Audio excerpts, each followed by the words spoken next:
Hello बच्चों, class start किया जाए प्यारे। तो आज हम लोग स्टार्ट कर रहे हैं इक्विलिब्रियम इम्पॉर्टेंट क्वेश्चन सीरीज़ का ये 8th लेक्चर है और चैप्टर है 6 इक्विलिब्रियम। ऑर्गेनिक हो गया है, फिजिकल हो गया है, उसी में चल रहा है इक्विलिब्रियम और एक लास्ट बच गया है रेडॉक्स रिएक्शन। आशा करते हैं आप लोग चैप्टर बाय चैप्टर चीज़ों को सीख रहे होंगे। ठीक है, स्टार्ट किया जाए। समय बर्बाद नहीं करते हुए लेते हैं पहला सवाल। फिजिकल एंड केमिकल इक्विलिब्रियम से क्वेश्चन लेते हैं। क्वेश्चन कहता है for a reversible reaction if the concentration of reactant is doubled the equilibrium constant.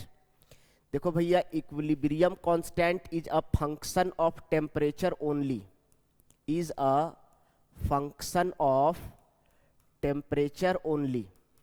Temperature change करने से सिर्फ इक्विलिब्रियम कांस्टेंट चेंज होता है, बाकी कोई भी दूसरे पैरामीटर्स कंसंट्रेशन चेंज करने से, प्रेशर चेंज करने से, कैटलिस्ट ऐड करने से, है ना, इन सब चीज़ों से इक्विलिब्रियम कांस्टेंट को कोई लेना देना नहीं है। तो आप अगर रिएक्टेंट के कंसंट्रेशन को डबल कर दें, ट्रिपल कर दें, उससे इक्विलिब्रियम कांस्टेंट पर कोई प्रभाव नहीं पड़ेगा। Equilibrium constant is independent of concentration of reactants. तो इसका आंसर क्या हो जाएगा? Remain the same. Equilibrium constant को कंसंट्रेशन घटाने बढ़ाने से कोई लेना देना नहीं है। ये थ्योरी का बेसिक है। जानते हैं ना इक्विलिब्रियम कांस्टेंट कैसे निकाला जाता है? सी का पावर सी, डी का पावर डी, याद है?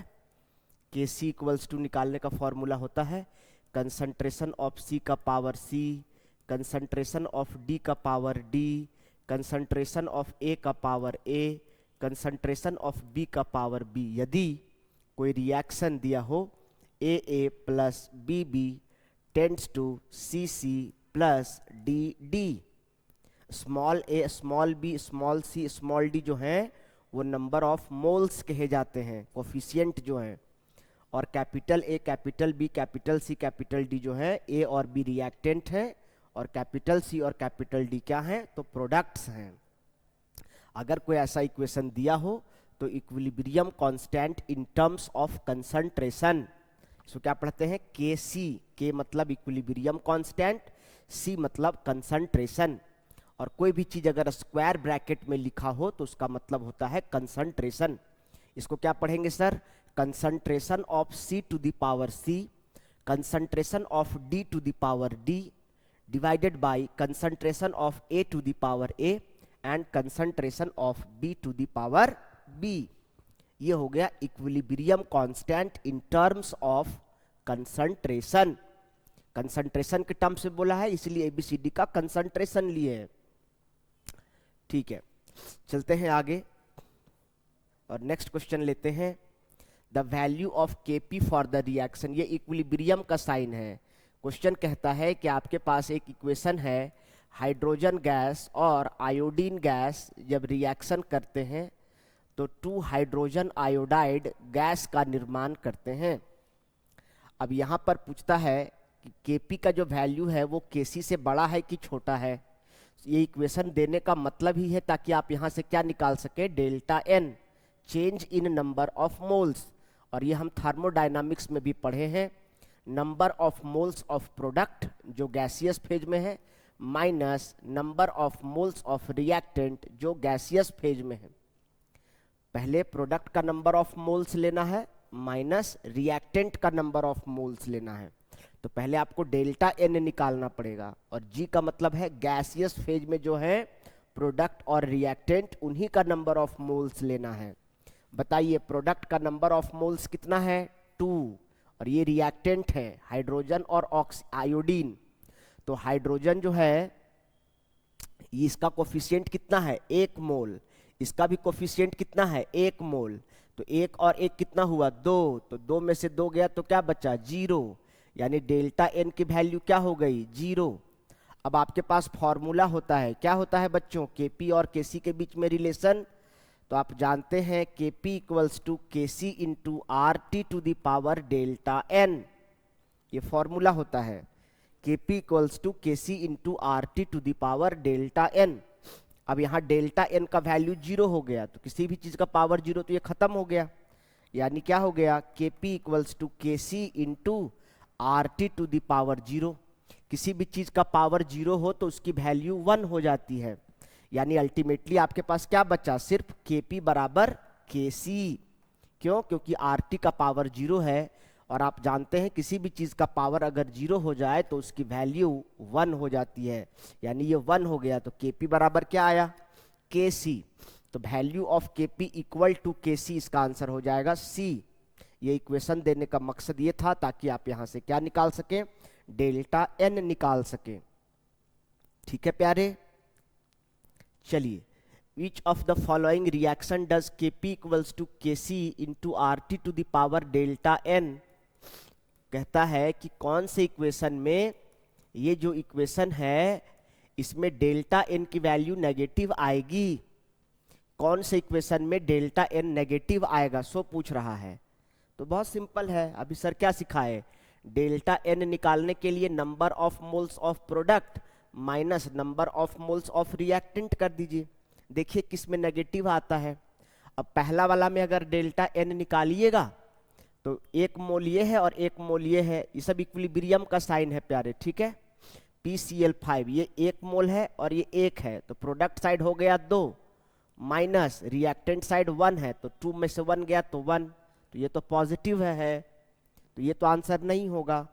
इसका डेल्टा n अगर निकालेंगे तो क्या हो जाएगा, 2 यहाँ पे है प्रोडक्ट साइड, रिएक्टेंट साइड 3 और 1 4 है। अब समझ में नहीं आया 4 कैसे हुआ, भाई हाइड्रोजन के बगल में 3 है और नाइट्रोजन के बगल में कुछ नहीं है, मतलब 1 है, तो 3 और 1 कितने हो गए, 4, रिएक्टेंट साइड 4 हो गए, और प्रोडक्ट साइड में कोफिशिएंट कितना है 2, तो 2 माइनस 4 यानी कितना हो गया, -2। इसी प्रकार इसका निकालो डेल्टा n भाई, तो इसका कोफिशिएंट कितना, प्रोडक्ट साइड 2 और रिएक्टेंट साइड 1 और 1 2, तो 2 में से 2 गया तो क्या हो गया 0। डेल्टा n इसका निकालो, तो ये हो गया 1 और ये हो गया 2, 2 और 1 कितना हो गया 3, 3 में से कितना घटाएंगे 2, तो वैल्यू क्या आएगा +1।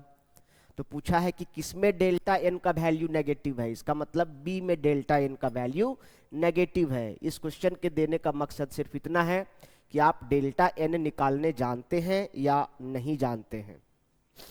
Next, according to Le Chatelier's principle adding heat to an endothermic reaction, Le Chatelier's principle पढ़े हैं, लास्ट टॉपिक है फिजिकल इक्विलिब्रियम का।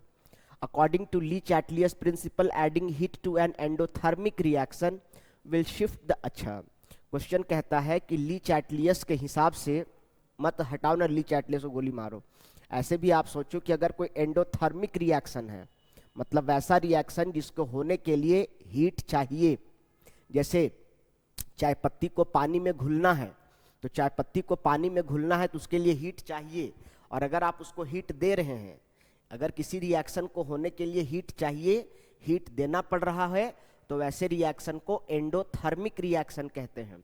जैसे चाय पत्ती को ठंडा पानी में घोलिएगा तो नहीं घुलेगा, लेकिन अगर गर्म पानी में घोलिएगा तो घुलेगा। इसका मतलब चाय पत्ती का घुलना पानी में एक एंडोथर्मिक रिएक्शन है। एंडो मतलब एंटर, थर्मिक मतलब हीट, वैसा रिएक्शन जिसमें हीट देना पड़े। अब बताइए अगर चाय पत्ती को पानी में घोलना है और अगर हम हीट दें तो रिएक्शन क्या हो जाएगा, फास्ट होगा कि नहीं। तो चाय जो बनेगा वो प्रोडक्ट है, तो चाय बनने का स्पीड क्या हो जाएगा, बढ़ जाएगा घट जाएगा, रिएक्शन फास्ट हो जाएगा फॉरवर्ड डायरेक्शन में, नहीं। तो कहता क्या है, the reaction will shift the equilibrium, तो जो रिएक्टेंट से वो क्या हो जाएगा, प्रोडक्ट बनने लगेगा, तो रिएक्शन किधर शिफ्ट कर जाएगा, प्रोडक्ट के साइड इक्विलिब्रियम शिफ्ट कर जाएगा, नहीं, तेजी से रिएक्शन होने लगेगा, रिएक्टेंट धीरे धीरे प्रोडक्ट जल्दी जल्दी बनने लगेगा, नहीं। इसका आंसर क्या हो जाएगा, to the right. Left side में आपके पास चाय पत्ती है, टी लीफ है, और साथ में वाटर है, और राइट साइड में टी है। जब आप इसमें हीट सप्लाई कर देंगे तो हीट सप्लाई करने से चाय बनने की स्पीड क्या हो जाएगी, बढ़ जाएगी, यानी जो इक्विलिब्रियम है वो किधर शिफ्ट कर जाएगा, प्रोडक्ट के साइड, राइट साइड शिफ्ट कर जाएगा ना। सो पूछ रहा है,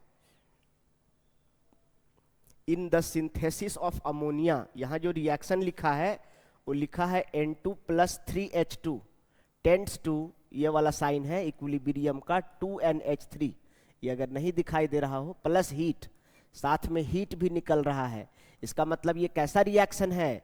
तो कहेंगे कि सर चूंकि इसमें हीट निकल रहा है ना सर, इसीलिए यह एक एक्सोथर्मिक रिएक्शन है। कैसा रिएक्शन है? Exothermic reaction. इसमें हीट देना नहीं पड़ रहा है, इसमें हीट निकल रहा है, और वैसा रिएक्शन जिसमें हीट निकलता है उसको कहते हैं एक्सोथर्मिक रिएक्शन। ठीक है, अब आगे क्या कहता है सो बताओ। अमोनिया के निर्माण में high pressure favours the formation of ammonia. बहुत बढ़िया सवाल है, बिकॉज एक बात आप समझ लीजिए कि जब आप प्रेशर बढ़ाते हैं ना, तो प्रेशर बढ़ने से नंबर ऑफ मोल्स कम होने की टेंडेंसी बढ़ जाती है। प्रेशर बढ़ने से क्या होता है? टू इंक्रीज द प्रेशर, अगर आप प्रेशर बढ़ाएंगे ना, तो प्रेशर के बढ़ने से क्या होता है? नंबर ऑफ मोल्स कम होने लगता है, नंबर ऑफ मोल्स डिक्रीज होने की टेंडेंसी बढ़ जाती है। अब बताइए कि आप देखिए रिएक्टेंट साइड कितना मोल है, तो 3 मोल इधर है और 4 मोल इधर है, तो रिएक्टेंट साइड कितना मोल है? तो है 4 मोल। और प्रोडक्ट साइड कितना मोल है जी? प्रोडक्ट साइड कितना मोल है? 2 मोल। प्रोडक्ट साइड 2 ही मोल है और रिएक्टेंट साइड 4 मोल है। जब आप किसी भी चीज में प्रेशर अप्लाई करेंगे, तो प्रेशर अप्लाई करने से इक्विलिब्रियम को मेंटेन रखने के लिए वो नंबर ऑफ मोल्स कम करने लगता है। कम करने का मतलब है यहाँ पर रिएक्टेंट की तरफ 4 मोल है और प्रोडक्ट की तरफ 2 मोल है, तो इक्विलिब्रियम किधर शिफ्ट होगा? उधर जिधर नंबर ऑफ मोल्स कम है, यानी प्रोडक्ट बनने की स्पीड क्या हो जाएगी? बढ़ जाएगी। तो क्या हो जाएगा? There is decrease in number of moles of gas. बहुत प्यारा सा क्वेश्चन है ये। There is decrease in number of moles of gas. Pressure का सीधा नंबर ऑफ मोल्स से इनवर्स रिलेशन है। अगर आप प्रेशर बढ़ाइएगा तो नंबर ऑफ मोल्स कम होने की टेंडेंसी डेवलप हो जाती है, क्योंकि जितना नंबर ऑफ मोल्स कम रहेगा उतनी ज्यादा स्टेबिलिटी रहेगी। ठीक है, the unit of KP for the reaction कहता है कि आपके पास एक रिएक्शन दिया है जिसमें ए रिएक्टेंट है गैसियस फेज में, और इससे 2B प्रोडक्ट बन रहा है, ये भी गैसियस फेज में है। ये इक्वेशन देने का सीधा सा मतलब है, आप यहाँ से डेल्टा एन निकालिए।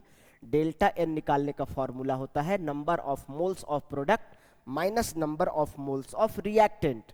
तो प्रोडक्ट साइड कितना मोल है? 2। रिएक्टेंट साइड कितना मोल है? ए रिएक्टेंट है, इसका कोफिशिएंट कितना है? 1। तो डेल्टा एन की वैल्यू क्या हो जाएगी? 1। अब क्या कह रहा है सो देखो, अब एक बात समझ लो, unit of pressure, unit of KP क्या होता है? एक बात आप समझ लीजिए, ये होता है चूंकि प्रेशर का यूनिट होता है एटीएम, इसलिए इसका यूनिट होता है ATM to the power delta N. अगर इसी क्वेश्चन में यूनिट ऑफ केसी पूछता तो कंसंट्रेशन का यूनिट होता है मोल पर लीटर, और इसका यूनिट होता है mole per litre to the power delta N. तो आपको यहाँ जो भी दिया है उसके हिसाब से आप खुद देख लीजिए। तो आपको केपी का यूनिट पूछा है ATM to the power delta N. ATM pressure का यूनिट है और केपी का unit ATM to the power delta N होता है। तो डेल्टा एन की वैल्यू यहाँ पर 1 है, यानी एटीएम का पावर क्या हो जाएगा? 1, अर्थात एटीएम ही हो जाएगा। तो इसका आंसर क्या हो जाएगा? एटीएम। ये जो पावर में लिखा हुआ है, ये लिखा हुआ है एटीएम का पावर -1, ये लिखा हुआ है एटीएम का स्क्वायर, और ये यूनिट लेस है। बहुत बच्चे यूनिट लेस भी सोच रहे होंगे, नहीं प्यारे, ध्यान रखिएगा, केपी और केसी का यूनिट यहाँ से दिमाग में रखिएगा, ठीक है। तो इसका आंसर क्या हो जाएगा? एटीएम। 6 का आंसर एटीएम हो जाएगा, ए ऑप्शन।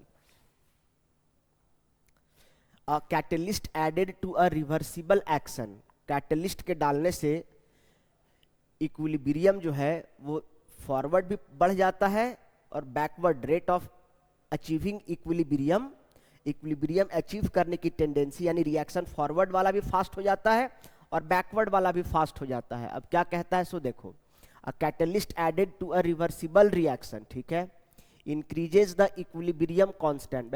इक्विलिब्रियम कांस्टेंट को चेंज कहाँ करेगा? Shift the equilibrium to the right, ऐसा कुछ नहीं है। जितना तेजी से फॉरवर्ड बढ़ाएगा उतना ही फास्ट बैकवर्ड को भी तो बढ़ा देगा।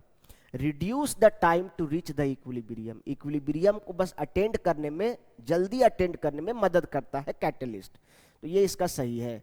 Increase the yield of the product, product का उत्पादन को बढ़ा देता है। जितना तेजी से रिएक्टेंट से प्रोडक्ट बन रहा है उतना ही तेजी से प्रोडक्ट से रिएक्टेंट भी बन रहा है, रिवर्सिबल रिएक्शन है। इसीलिए ये ऑप्शन भी इसका सही नहीं है।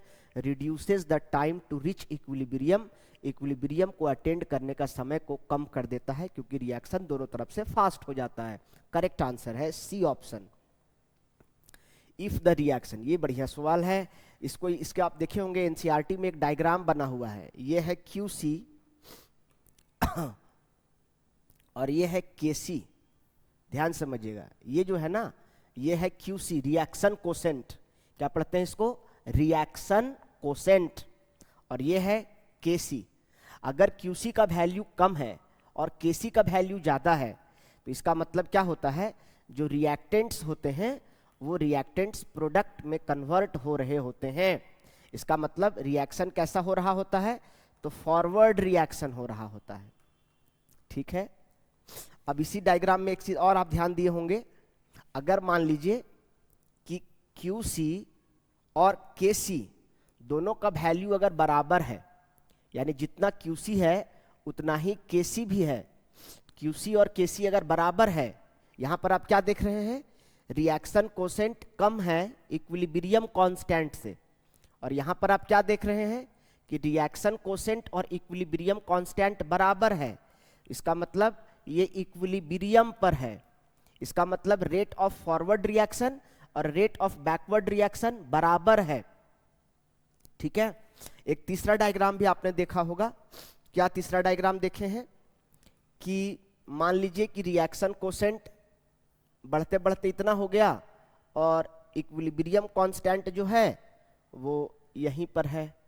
इस बार क्या हो गया, ये है आपका रिएक्शन कोसेंट और ये है आपका इक्विलिब्रियम कोसेंट, तो रिएक्शन कोसेंट ज्यादा हो गया इक्विलिब्रियम कांस्टेंट से। तो अब इस बार रिएक्शन क्या होगा कि जो रिएक्टेंट से प्रोडक्ट बनना था अब प्रोडक्ट से रिएक्टेंट बनेगा, और रिएक्शन कैसा हो जाएगा, तो बैकवर्ड रिएक्शन हो जाएगा। कैसा रिएक्शन हो जाएगा, तो बैकवर्ड रिएक्शन हो जाएगा।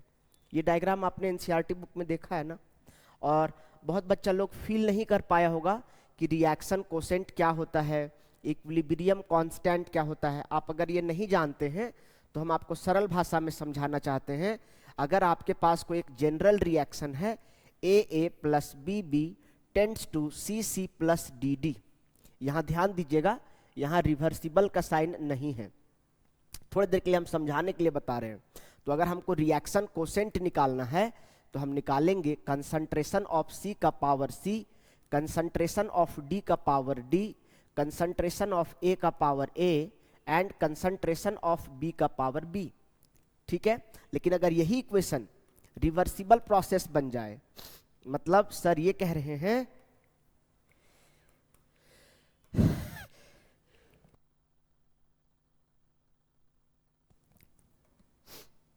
AA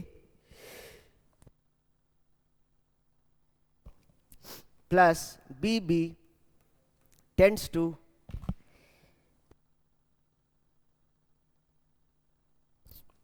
CC plus DD। अब देखिए रिएक्शन का पैटर्न बदल गया है। अब यहां पर जो रिएक्शन कोसेंट होगा ना, इसी का नाम चेंज हो जाएगा और इसका नाम बन जाएगा इक्विलिब्रियम कांस्टेंट।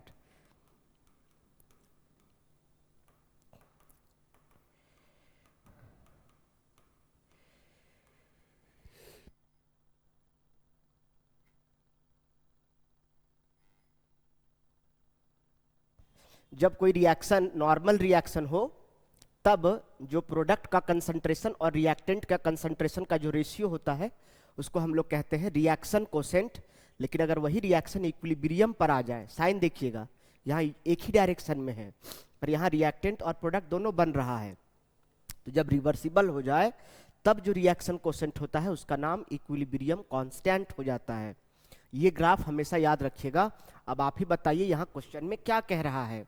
अगर कोई रिएक्शन कोसेंट इक्विलिब्रियम कांस्टेंट से ज्यादा है, QC is greater than KC, ये वाला है, तो रिएक्शन कैसा होगा, फॉरवर्ड होगा कि बैकवर्ड होगा, तो जवाब है कि बैकवर्ड डायरेक्शन में रिएक्शन हो रहा होगा। ये डायग्राम इमेज दिमाग में याद रखिएगा, एग्जाम हॉल में कंफ्यूज मत होइएगा, पहले QC है बाद में KC है। QC क्या होता है, KC क्या होता है, सर अलग से समझाए हैं। QC का ही नाम KC है जैसे मेरे घर का नाम बबलू है, घर में जाऊंगा तो मेरा नाम बबलू है, मुझे सब बबलू से बुलाएंगे। मैं यहाँ हूँ तो मेरा नाम सुचित है ना, सुचित सर। मैं ही हूँ पर मेरा जगह बदलने से मेरा नाम बदल गया है। उसी प्रकार मतलब गंगाधर ही शक्तिमान है, शक्तिमान ही गंगाधर है, बस डिपेंड करता है, सिचुएशन अलग अलग है। जो सिचुएशन ऐसा रहेगा तो रिएक्शन कोसेंट इक्विलिब्रियम वाला साइन आ जाएगा, तो equilibrium constant. For the reaction, यहाँ पे इक्विलिब्रियम का साइन लिखा हुआ है, कहता है कार्बन है सॉलिड स्टेट में और कार्बन डाइऑक्साइड गैस है, इसके साथ रिएक्शन हो रहा है तो कार्बन मोनोऑक्साइड बन रहा है जो कि गैस है। ठीक है, केपी निकालना है तो केपी कैसे निकालते हैं, प्रोडक्ट का कंसंट्रेशन, तो प्रोडक्ट क्या है कार्बन मोनोऑक्साइड, और जो कोफिशिएंट रहता है वो पावर में चला जाएगा, तो 2 डिवाइडेड बाय, ये तो सॉलिड है, सॉलिड का लेना नहीं है, कार्बन डाइऑक्साइड गैस है इसको लेना है, और इसका कोफिशिएंट में 1 है तो पावर में 1 चला जाएगा। सॉरी, प्रेशर का बात हो रहा है ना, तो केपी इधर पी लिखे हैं तो प्रेशर लेना पड़ेगा। इसी को आप ऐसा लिख सकते हैं, ये कंसंट्रेशन नहीं लिखना चाहिए था, प्रेशर ऑफ CO का power 2 divided by pressure of CO2 का पावर 1। अगर यहाँ केसी रहता ना तब आप ऐसा लिखते कंसंट्रेशन, लेकिन यहाँ पर केपी है ना तो ये लिखना उतना उचित नहीं है, ये लिखना उतना उचित नहीं है, ये लिखना ज़्यादा अप्रोप्रिएट है, क्योंकि आप equilibrium constant in terms of pressure में बात कर रहे हैं ना, इसीलिए। सर ये वाला जो आप बोले ना हमको नहीं समझ में आ रहा है, नहीं समझ में आ रहा तो सर पहले आपको समझाते हैं बेसिक तरीके से, तब आपको समझ में आएगा। अगर आप चैप्टर नहीं पढ़े हैं तो कहाँ से समझ में आएगा प्यारे, तो पहले थोड़ा आपको हम इसके बारे में समझाते हैं। देखिए सर कहते हैं कि अगर कोई आपके पास, ध्यान समझिएगा, अगर कोई आपके पास एक रिएक्शन है AA प्लस BB, ये रिएक्टेंट है, ठीक है प्यारे, और ये CC प्लस DD ये प्रोडक्ट है। अगर हम इसका equilibrium constant in terms of concentration लिखेंगे प्यारे, तो क्या हो जाएगा, कंसंट्रेशन ऑफ C का पावर C। ध्यान रखिएगा, कैपिटल वाला जो है वो ब्रैकेट के अंदर जा रहा है, स्क्वायर ब्रैकेट के अंदर कुछ हो तो उसको कंसंट्रेशन कहा जाता है, और जो कोफिशिएंट में रहता है ना उसके वो पावर में चला जाता है। अब रिएक्टेंट A है तो कंसंट्रेशन ऑफ A और इसका कोफिशिएंट स्मॉल a, इसी प्रकार B का पावर B, ऐसे निकालते हैं Kc। अगर Kp निकालना है, अगर गैस है, मान लीजिए ABCD गैस है, तो गैस का कंसंट्रेशन नहीं देखा जाता है, गैस का प्रेशर देखा जाता है, तो लिखेंगे प्रेशर ऑफ C का power C, pressure of D का power D, pressure of A का पावर जो कोफिशिएंट में है वो पावर में जाएगा, प्रेशर ऑफ B का पावर B, वही चीज है, बस कंसंट्रेशन के जगह पर क्या हो गया, प्रेशर हो गया। अब यहाँ पर देखिए ये इक्वेशन दिया हुआ है, इसको जनरल इक्वेशन से कंपेयर कीजिए, तो ये हो गया AA प्लस BB, हाँ, tends to CC plus DD, general equation से कंपेयर कर दीजिए इसको। अब यहाँ पे चूंकि गैस के बारे में बोला है, Kp निकालने बोला है, तो Kp का फॉर्मूला क्या हो जाएगा बताइए, इसके हिसाब से पुट कीजिए। C के जगह पर क्या है, कार्बन मोनोऑक्साइड, तो प्रेशर ऑफ कार्बन मोनोऑक्साइड, और कोफिशिएंट क्या है 2, तो पावर में चला जाएगा 2। D तो है नहीं, तो D को गोली मारो, हटाओ, जीरो नहीं कर देना यार, छोड़ देना है उसको, D कुछ नहीं है मतलब D को छोड़ देना है, जीरो करेंगे तो सब जीरो हो जाएगा ना। डिवाइडेड बाय A तो सॉलिड है, सॉलिड का तो प्रेशर होता नहीं है, तो B गैस है, गैस में क्या है कार्बन डाइऑक्साइड, तो कार्बन इसका कोफिशिएंट कितना है 1। अब बताइए क्वेश्चन में कार्बन मोनोऑक्साइड का प्रेशर कितना दिया हुआ है 0.6, तो यहाँ पर क्या हो जाएगा 0.6 का square divided by carbon dioxide का प्रेशर कितना दिया है 0.2 का पावर में क्या जाएगा 1। अब 0.6 का स्क्वायर करेंगे तो कितना हो जाएगा 36, 6 का स्क्वायर करेंगे तो 2 अंक बाद दशमलव, तो 0.36 डिवाइडेड बाय 0.2, तो क्या हो जाएगा बताइए 18, 18 किसी ऑप्शन में है आसपास, तो 18 वाला ऑप्शन ए में है, इसका मतलब इसका आंसर हो जाएगा 1.8, तो इसका आंसर क्या हो जाएगा ए ऑप्शन 1.8। आशा करते हैं थोड़ा बहुत लिटिल समझ में आया होगा। ध्यान रखना है कैसे निकालना है, यहाँ पे पुट कैसे किए हैं इसके हिसाब से पुट किए हैं।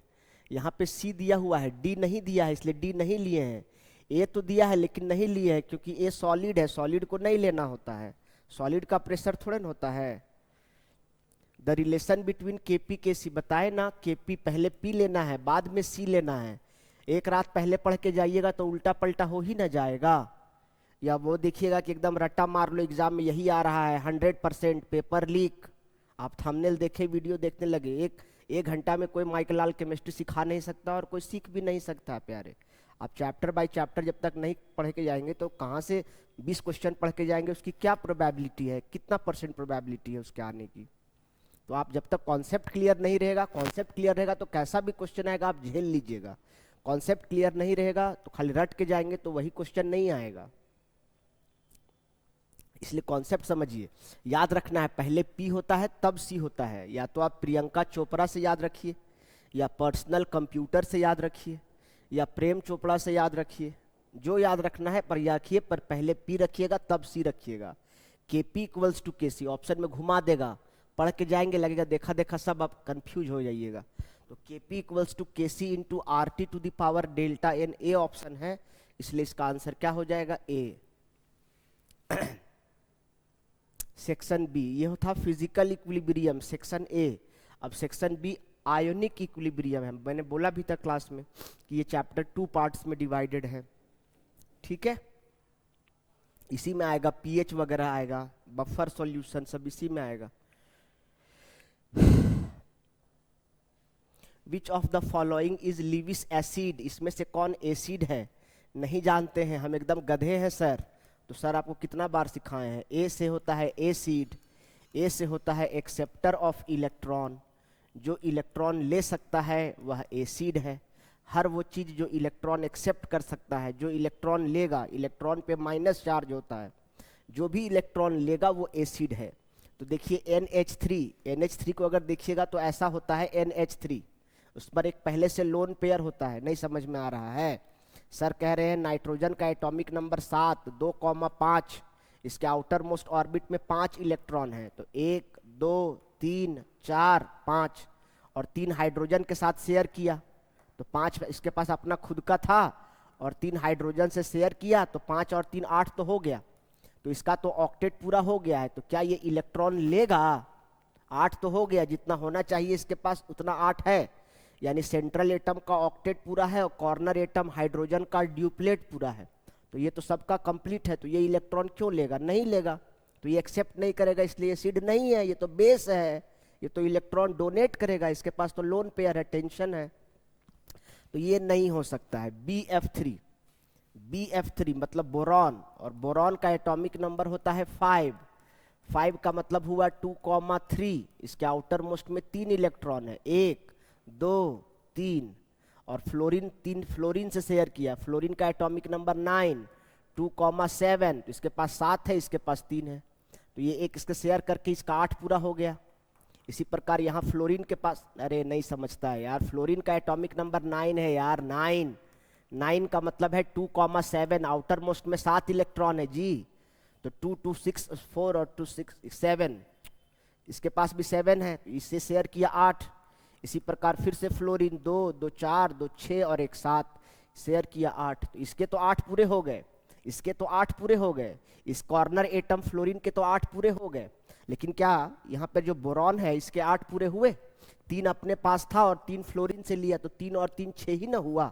तो अभी इस बोरॉन के पास क्या है, 2 इलेक्ट्रॉन की कमी है कि नहीं है, तो इसके पास 2 इलेक्ट्रॉन की कमी है, deficiency of 2 electron to the central atom boron. तो क्या इसके पास इलेक्ट्रॉन की कमी है, तो क्या ये इलेक्ट्रॉन लेगा, एक्सेप्ट करने की टेंडेंसी रखता है, हाँ, तो ये इलेक्ट्रॉन लेगा, इसलिए ये एसिड है, इसलिए ये एसिड है। जरूरी थोड़े ना है कि जो H+ का त्याग करता है वही एसिड है, ये तो आप नर्सरी LKG में थे तब भी जानते थे कि जो H+ आयन डोनेट करता है वो एसिड है। इस 11th क्लास में आप क्या सीखे कि जो इलेक्ट्रॉन लेगा, जो प्रोटॉन देगा वो तो एसिड है ही, लेकिन जो इलेक्ट्रॉन लेगा वो भी एसिड कहलाता है। अब H2O है, H2O कहाँ से एसिड हो जाएगा, ये तो एसिड भी है और बेस भी है वैसे तो H2O, इसके पास ऑक्सीजन, देखो यहाँ पर इसका क्या है, इसका ऑक्टेट पूरा है, इसका ऑक्टेट पूरा है ना, 2 4 6 8, इसका ड्यूप्लेट पूरा है, इसका ड्यूप्लेट पूरा है, ये इलेक्ट्रॉन लेगा, ये तो खुद देने के लिए परेशान है, इसके पास 2 लोन पेयर है, लोन पेयर में रिपल्सन हो रहा है, मॉलिक्यूल हाईली अनस्टेबल है, इसीलिए ना वाटर बहुत हाईली रिएक्टिव होता है, किसी भी चीज के साथ रिएक्शन करने लगता है, क्योंकि इसके पास दो दो लोन पेयर है। लोन पेयर में बहुत ज्यादा रिपल्सन होता है, तो ये भी इसका आंसर नहीं हो जाएगा। इसके पास तो पहले से ही माइनस है, तो जब इसके पास पहले से माइनस है तो क्या और माइनस की चाहत रखता है? नहीं। तो पूछा है कि इनमें से कौन इलेक्ट्रॉन लेगा, तो ये भी नहीं लेगा, ये भी नहीं लेगा, ये कौन लेगा? तो खाली BF3 लेगा। क्यों लेगा वो सर यहाँ समझा दिए क्यों लेगा, क्योंकि इसके सेंट्रल एटम के पास 2 इलेक्ट्रॉन की कमी है। द कॉन्जुगेट बेस आपको पता है, नहीं जानते हैं आप लोग, पढ़ाया हुआ है वैसे तो। H2SO4 ये एसिड है, और जब कोई भी एसिड अपने H+ आयन का त्याग कर देता है, H+ आयन का ये त्याग कर देगा, तो यहाँ बचेगा क्या? HSO4-। सर कह रहे हैं कि ये एसिड है, और कोई एसिड जब अपने ध्यान सुनना मैं क्या कह रहा हूँ, कोई एसिड जब अपने H+ आयन का त्याग कर देता है, तो H+ आयन लिबरेट करने के बाद वो एसिड नहीं रह जाता, वो बेस बन जाता है। सर कह रहे हैं कि जब कोई एसिड अपने H+ आयन का त्याग कर देता है, तब वो एसिड नहीं रह जाता, त्याग करने के बाद वो एसिड नहीं रह जाता है, वो बेस बन जाता है, और ऐसे एसिड से बने हुए बेस को कॉन्जुगेट बेस कहते हैं। यानी ये एसिड है, ये अपना H+ आयन का त्याग कर दिया, तो ये क्या बन गया? बेस। और एसिड से बेस बना है, इसीलिए ऐसे बेस को क्या कहा जाता है? तो कॉन्जुगेट बेस कहा जाता है। आदमी जब अपना आत्मा त्याग देता है तो आदमी नहीं रह जाता है, उसको बॉडी कहा जाता है। जब आदमी मर जाता है तो उसको आदमी के नाम से उसको बॉडी कहा जाता है। बॉडी इधर लाओ, बॉडी उधर ले जाओ, बस वो सिर्फ बॉडी रह जाता है, उसकी अहमियत खत्म हो जाती है। तो उसी प्रकार से H2SO4 जब अपने H+ आयन लिबरेट कर देता है, तो उसके बाद जो बचता है नेगेटिव आयन, जो बेस बनता है, उस बेस को बेस नहीं कॉन्जुगेट बेस कहा जाता है। तो पूछता है कि H2SO4 का कॉन्जुगेट बेस क्या है? H2SO4 का कॉन्जुगेट बेस क्या है? HSO4-। तो इसका आंसर क्या हो जाएगा? B।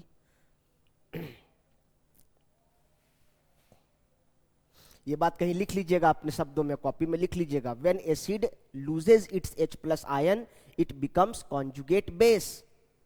Similarly, when base loses its OH- ion, it becomes conjugate acid. लिख लो इस बात को।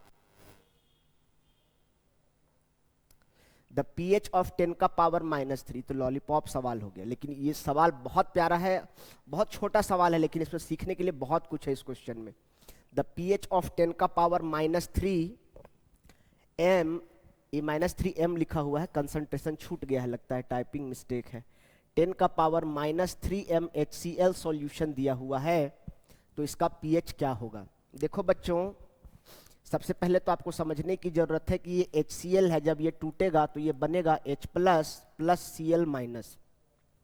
यानी ये कितना मोल है? 1 मोल। अगर HCl आप लेते हैं तो कितना मोल H+ आयन लिबरेट करता है? 1 मोल। नहीं समझ रहे हैं? सर कह रहे हैं कि इस क्लासरूम में 40 लड़के बैठे हुए हैं, तो इस क्लासरूम में टोटल नाकों की संख्या कितनी है? इस क्लासरूम में अगर 40 बच्चे बैठे हैं तो टोटल नाकों की संख्या कितनी है? सर को मिला के 40 है, ज़्यादा होशियार नहीं बनिएगा। तो 40 अगर बच्चे लोग टोटल इस क्लासरूम में हैं, तो टोटल नाकों की संख्या भी 40 ही तो होगी ना। तो उसी प्रकार से अगर यहाँ HCl अगर मान लो 1 मोल है, तो H+ आयन कितना त्याग करेगा? क्योंकि एक HCl के पास 1 हाइड्रोजन है और 1 क्लोरीन है, तो इसका मतलब जितना अगर 10 HCl का मॉलिक्यूल रहेगा तो 10 ही H+ न लिबरेट करेगा। तो ये अगर HCl 1 मोल है तो H+ आयन भी कितना होगा? 1 मोल होगा। ध्यान समझना। अब देखो, यानी अगर हमसे पूछा जाए कि क्वेश्चन में HCl का कंसंट्रेशन कितना दिया है, तो आप कहेंगे 10 का पावर -3m। m का मतलब मोलैरिटी। ध्यान सीखना पे ध्यान देना। मैं ये नहीं कह रहा हूं कि यही वाला आएगा, ये ध्यान देना। मैं ये नहीं कह रहा हूं कि यही वाला आएगा, ये नहीं आएगा, दूसरा भी आ सकता है। सीखने पे ध्यान दो, ये वाला नहीं आएगा। 10 का पावर -3m, अगर HCl का कंसंट्रेशन है 10 का पावर -3m। अब हमको अगर यहां से H+ कंसंट्रेशन पूछा जाए तो क्या होगा? जब HCl 1 मोल है तो H+ भी 1 ही मोल है, तो अगर HCl का कंसंट्रेशन 10 का पावर -3m दिया है, तो H+ का कंसंट्रेशन भी 10 का पावर -3m ही न होगा। लड़कों की संख्या क्लास में 40 है, तो नाकों की संख्या भी 40 ही ना होगा। हाँ, अगर ये क्वेश्चन ऐसा रहता, सपोज दैट अगर क्वेश्चन रहता कि H2SO4 का कंसंट्रेशन अगर दिया है 10 का पावर -3m, तो बताइए कि H प्लस आयन का कंसंट्रेशन कितना है। और अगर तुम लिखता है कि 10 का पावर -3m है तो तुमसे बड़ा मूर्ख इस दुनिया में कोई नहीं है। क्यों? क्योंकि तुमको ये पता ही नहीं है, केमिस्ट्री का सी नहीं पता है तुमको कि H2SO4 जब टूटेगा तो ये 2H प्लस और साथ में SO4 2 माइनस देगा। यानी इस क्लासरूम में अगर लड़कों की संख्या 40 है तो आंखों की संख्या कितनी है? क्योंकि एक आदमी के पास 2 आंख है। तो अगर क्लासरूम में लड़कों की संख्या 40 है तो आंखों की संख्या कितनी है? तो अगर तुम 40 कह रहे हो तो तुमसे बड़ा मूर्ख और कौन हो सकता है? 80 हुआ, 80 हुआ। क्योंकि H2SO4 के पास कितना हाइड्रोजन है? 2।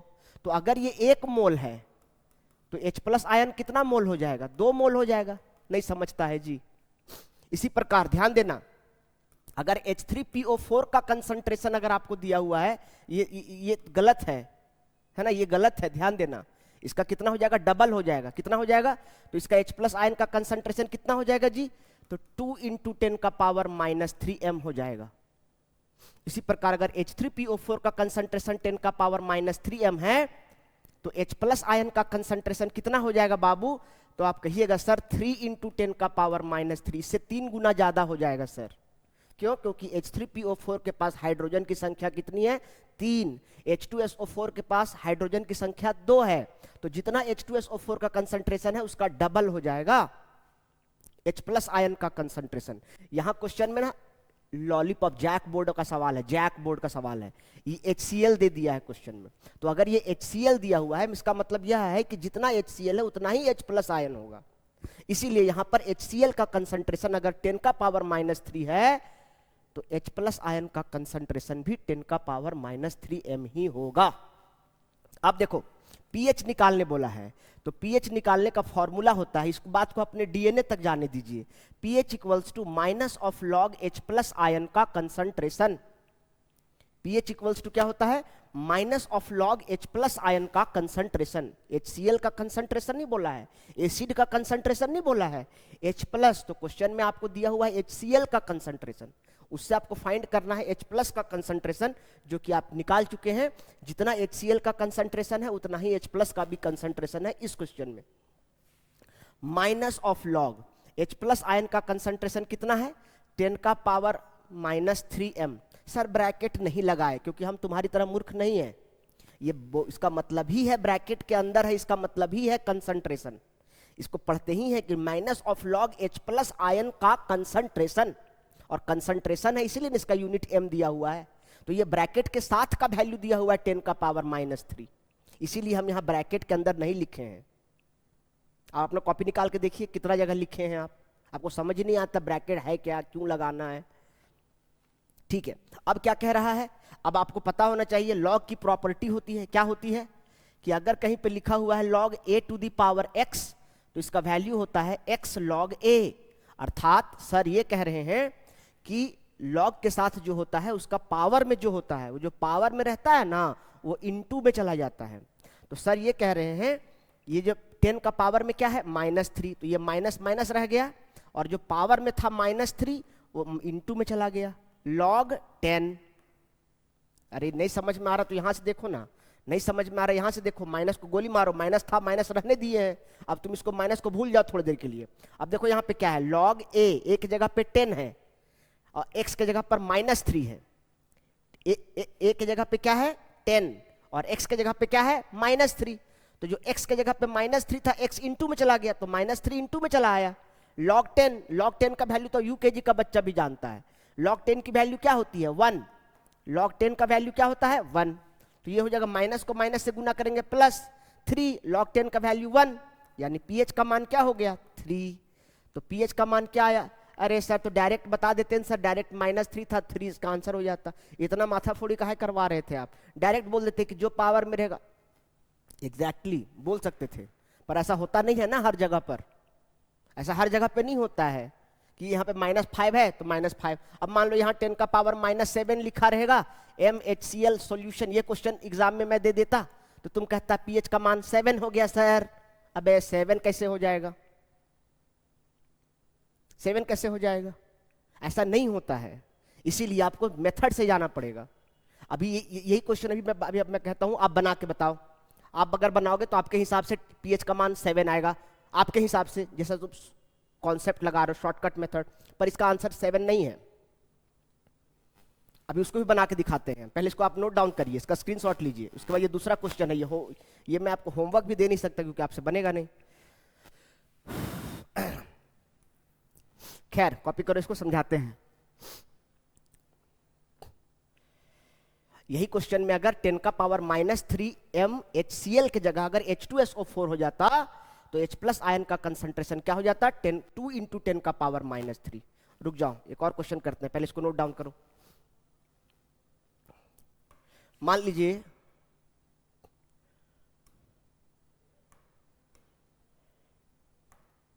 देखो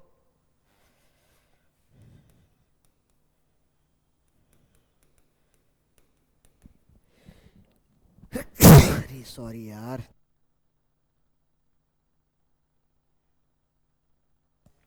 find pH of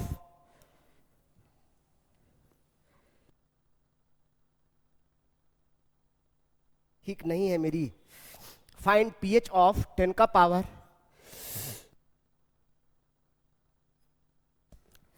-3m H2SO4 solution. Suppose that ये क्वेश्चन रहता, ठीक है, तो कैसे इसको बनाते? H2SO4 जो है ये टूटेगा तो 2H प्लस देगा, ध्यान देना है। यानी ये अगर 1 मोल है तो ये कितना मोल है? 2 मोल। आपको इससे मतलब नहीं है, आपको इससे मतलब है, H प्लस आयन के कंसंट्रेशन से मतलब है। क्वेश्चन में H2SO4 का कंसंट्रेशन कितना दिया हुआ है? तो 10 का पावर -3m दिया हुआ है, तो H प्लस आयन का कंसंट्रेशन कितना हो जाएगा? तो 2 टाइम्स ऑफ 10 का पावर -3m हो जाएगा। ये 2 कहां से आया? क्योंकि इसके पास 2 हाइड्रोजन है। अगर H3PO4 रहता तो 3 × 10 का पावर -3 हो जाता। अगर 3 हाइड्रोजन रहता तो यहाँ 3 हो जाता, 4 वाला रहता तो यहाँ 4 टाइम्स बढ़ जाता। ठीक है, अब आपको pH निकालना है, तो pH इक्वल्स टू क्या हो जाएगा? Minus of log H plus ion का कंसंट्रेशन, तो माइनस ऑफ लॉग 2 × 10 का पावर -3 का कंसंट्रेशन। ब्रैकेट चेंज किए हैं, ये वाला ब्रैकेट नहीं लगाए हैं। स्क्वायर ब्रैकेट का मतलब कंसंट्रेशन होता है। अब ध्यान देना, इसको सॉल्व करने का बहुत सारा तरीका है। ये log A plus log B में भी जा सकता है। आप अगर चाहें तो इसको ऐसे भी सॉल्व कर सकते हैं, log A × B अगर कहीं लिखा हुआ है तो इसको आप log A plus log B करके भी लगा सकते हैं। और log A का पावर x बराबर x log A, ये दोनों log का प्रॉपर्टी लगाइएगा ना तो जाके ये क्वेश्चन बन जाएगा। लेकिन हम एक शॉर्टकट तरीका बता रहे हैं, कहीं भी अगर लिखा हुआ हो माइनस ऑफ लॉग A × 10 का पावर -B, तो डायरेक्ट आप इसका कर दीजिएगा B - log A, टाइम बचेगा। या तो आप ये दोनों मेथड लगा के बनाइए तब भी आंसर आएगा, लेकिन हम कह रहे हैं कि आप ये जब ऐसा सिचुएशन में फंसिएगा तो इसका एक हमेशा शॉर्टकट फॉर्मूला लगाइएगा। ये सब कहीं लिखिए, काली कहानी मत सुनिए यार, लिखिए माइनस ऑफ लॉग A × 10 का पावर -B है। इस फॉर्मेट में अगर कहीं दिया है तो इसका डायरेक्ट वैल्यू होता है B - log A। अब इस इक्वेशन को इससे कंपेयर करो, माइनस को माइनस के साथ है, ध्यान देना माइनस के साथ यहाँ पर वैल्यू है, तो यहाँ माइनस को हटा देना है, ये माइनस चला गया। अब सर क्या कह रहे हैं? माइनस लॉग A के जगह पे क्या है? 2, 10 का पावर B के जगह पे क्या है? -B के जगह क्या है? -3। चलो B के जगह पे क्या है? 3 माइनस लॉग A के जगह पे क्या है? 2। इसको कहां से सर? यहां से ला रहे हैं, वो प्रॉपर्टी को यहां लाए हैं। कहां से आ गया? सोचते मत रहो सर, खजाते मत रहो। देखो कहां से आया है, B - log A, तो B के जगह पे क्या है? 3 है, -3 नहीं है यार, -B यहाँ पे है, तो यहाँ -3 है, B के जगह पे सिर्फ 3 है। चलो तो ये क्या हो जाएगा? 3 माइनस log 2 का वैल्यू 0.30। लॉग टेबल देखना सिखाए हैं यार, लॉग टेबल देखना सिखाए हैं, क्वेश्चन पेपर में लॉग का वैल्यू दिया रहेगा। तो log 2 का वैल्यू 0.30। अब 3 में से 0.30 घटा दीजिए। सर हमको तो घटाने ही नहीं आता है, तो क्या करें? तो इसको ऐसे करो फिर, 3.00 में से घटाओ 0.30 घटाओ। 3 में घटाने नहीं आता है तो 3.00 में तो घटा सकोगे। 0 में 0 जाएगा 0, 10 यहाँ पे हो गया, 10 में 3 जाएगा 7, यहाँ पे हो गया डेसिमल, 2 में 0 गया तो 2, यानी वैल्यू क्या आ गया? 2.7। कितना आंसर आया? 2.7 आया। तो कहाँ पे आया? यहाँ तो 10 का पावर -3 था, तो pH का मान 3 आया क्या? pH का मान 3 आया क्या? तो आप ऐसे थोड़ा ना देख के बता सकते हैं कि जितना पावर रहेगा ना उतना आंसर, ऐसा नहीं होता है। चलो अब हम एक और क्वेश्चन करना चाहते हैं। अब यही क्वेश्चन रहता, मान लो इसका स्क्रीनशॉट लिए थे कि नहीं लिए थे? नहीं लिए हैं तो ले लीजिए। चलो हम एक और क्वेश्चन करना चाहते हैं। मान लीजिए यहां पर रहेगा, यही क्वेश्चन रहता, सपोज 10 का पावर -mHCl सॉल्यूशन, ठीक है, pH है इसका निकालना है, फाइंड pH ऑफ 10 का पावर -m, इस बार -7m कर दिए हैं, -3 नहीं है, इस बार -7 है। तो क्या हो गया सर? बहुत कुछ हो गया प्यारे, बहुत कुछ हो गया। आपको पता ही नहीं है कि दो केस में डिवाइड होता है pH का प्रॉब्लम। एक होता है केस 1, व्हेन H+ आयन का कंसंट्रेशन जो है वो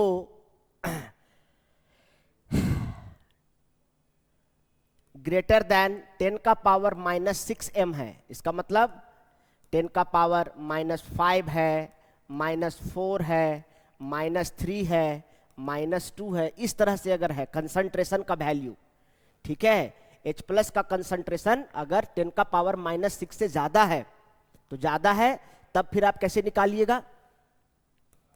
तब pH निकालने का डायरेक्ट फॉर्मूला यही है, -log H+। तब तो सिंपल, कोई दिक्कत नहीं है, डायरेक्ट जो भी दिया हुआ है उसको यहां पुट कर दीजिए। लेकिन केस 2 होता है, दूसरा केस, अब तुमको समझ में थोड़ा थोड़ा आ रहा होगा।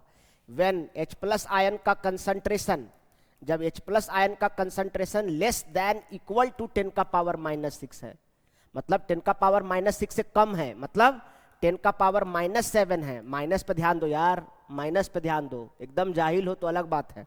10 का पावर -7, 10 का पावर -8, 10 का पावर -9, 10 का पावर -6 से भी कम वैल्यू अगर है, -6 से भी छोटा है तो -7 है, -8 है, -9 है, इस प्रकार का अगर कंसंट्रेशन दिया हुआ है, तो उस केस में आपको H+ नेट निकालना पड़ता है।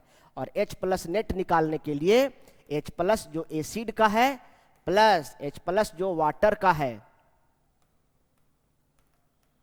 ना, वाटर का H+ इसमें जोड़ना पड़ेगा, और एसिड जो क्वेश्चन में दिया रहेगा, इन दोनों को जोड़ करके, और वाटर का जो H+ होता है ना, तब यहां से जो H+ नेट पहले निकालना पड़ेगा, और जब H+ नेट निकल जाएगा तब pH का वैल्यू आप क्या लगाइएगा, -log H+ नेट करिएगा, तब जा करके आंसर आएगा। ऐसे नहीं डायरेक्ट आ जाएगा।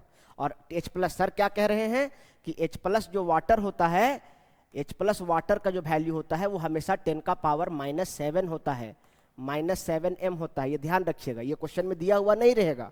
तो वाटर का रहेगा तो 10 का पावर -7m जोड़िएगा, ये थ्योरी है, ये नहीं पता है तो क्वेश्चन कैसे बनेगा? क्लास जब हो रहा होगा उस वक्त आप रोला अपना जमा रहे होंगे, इधर उधर घूम फिर रहे होंगे, तो कहाँ से समझ में आएगा? ये आपको बेसिक समझना पड़ेगा, ठीक है। अब यहां पर देखो क्या कह रहा है, 10 का पावर -7m कंसंट्रेशन दिया है, विच इज लेस देन, जो कि कम है, किससे? 10 का पावर -6m से कम है। अब यहां दूसरा कॉन्सेप्ट लगेगा, तो अब यहां H+ नेट निकालना पड़ेगा ना। H+ नेट कैसे निकलेगा? तो H+ लेना पड़ेगा HCl से, प्लस H+ लेना पड़ेगा वाटर से। HCl क्वेश्चन में है, तो बताइए H+ का कंसंट्रेशन कितना दिया हुआ है? मतलब यहाँ पे तो HCl हम लिए हैं, एकदम सरल कर दिए हैं, H2SO4 भी नहीं लिए हैं। क्वेश्चन तो बहुत तरह का क्लास में कराया गया है, पर आप जो क्लास व्लास नहीं करते हैं या नहीं किए हैं उनके लिए है कि इसका वैल्यू कितना दिया हुआ है, 10 का पावर -7m है ना HCl का, H+ यहाँ से, और यहाँ पर H2O का कितना है, 10 का पावर -7m। अगर तुम 10 का पावर -14m कह देते हो तो तुमसे बड़ा मूर्ख इस दुनिया में कोई नहीं है, तुम धरती के बोझ हो, तो वो कुछ नहीं पता है पढ़ाई लिखाई के बारे में। तुम बस नेचुरल रिसोर्सेज का दोहन कर रहे हो और तुम्हारे बस का पढ़ाई लिखाई नहीं है, तुम काम धंधा पे ध्यान दो। कि अगर तुम इसको 10 का पावर -7, 10 का पावर -7 को तुम 10 का पावर -14 कह रहे हो, तो प्यारे पढ़ाई आपके लिए नहीं है बालक, आप अपना समय बर्बाद कर रहे हैं प्यारे। इससे अच्छा कोई दूसरा स्किल डेवलप करें।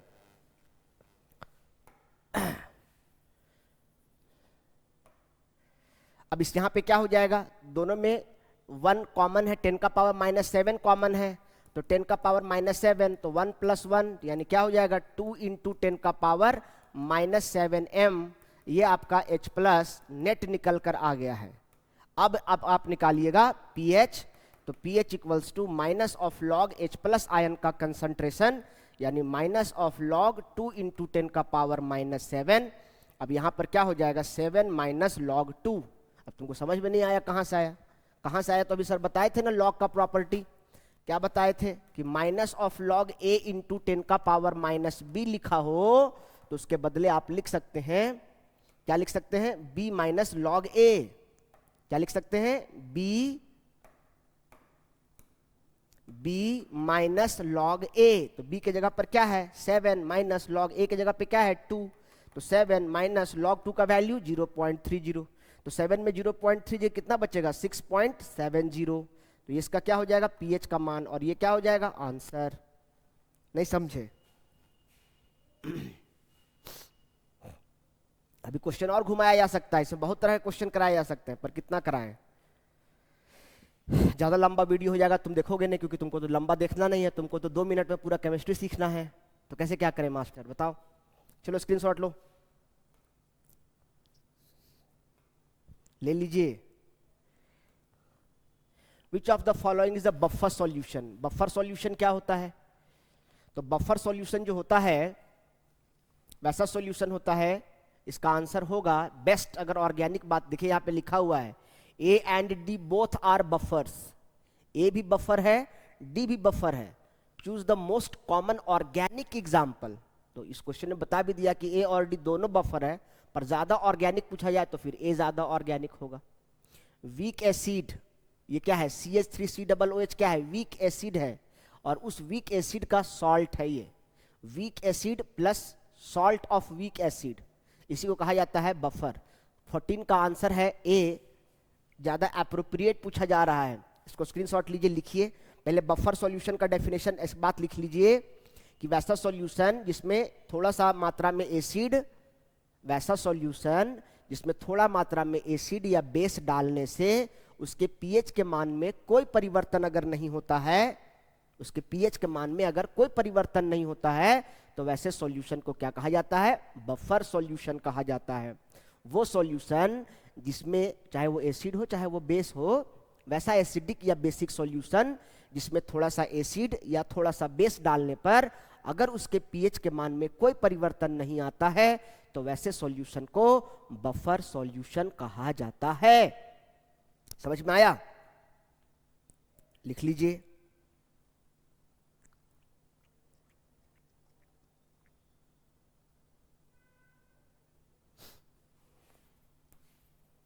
इसको ऐसे भी आप समझ सकते हैं,